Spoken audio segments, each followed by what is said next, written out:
મોટા સમાચારની વાત કરીએ તો રાજ્યના રાશન કાર્ડ ધારકો માટે આ મોટા સમાચાર છે। ઈ કેવાયસી હવે નહીં કરાવવું હોય તો પણ તમને અનાજ મળશે। સરકારની અન્ય યોજનાઓના લાભ મળવાના ચાલુ રહેશે।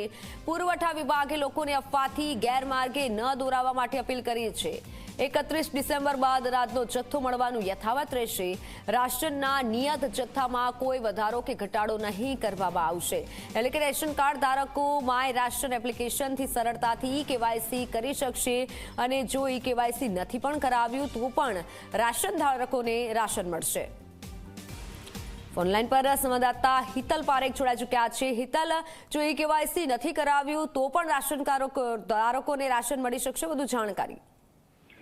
જી ચોક્કસ એવું કહી શકાય કે રેશન કાર્ડમાં એ કેવાયસીની અનેક મુશ્કેલીઓ સર્જાતી હોય છે અને ક્યાંક ને ક્યાંક ઓનલાઈન કરવાનું હોવાના કારણે મુશ્કેલી સર્જાય છે, એટલે લોકો હેરાન થઈ રહ્યા છે। ત્યારે રાજ્ય સરકારે કેવાયસી ન કરાયું હોય ઈ કેવાયસી તો તેના માટે પણ જાગૃતિ ફેલાવવા માટે એક પત્ર કર્યો છે અને એમાં ખાસ કરીને જોવાયું છે કે તેમને ઈ કેવાયસી ન થયું હોય તો તેમની કોઈ સેવાઓ સીધી રીતે બંધ નહીં થાય એ પ્રકારની પણ સ્પષ્ટતા કરવામાં આવી છે।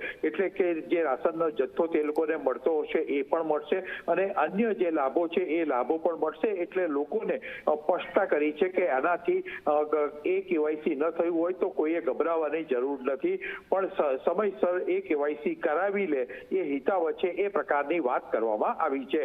જી હિતલ, આભાર સમગ્ર માહિતી બદલ।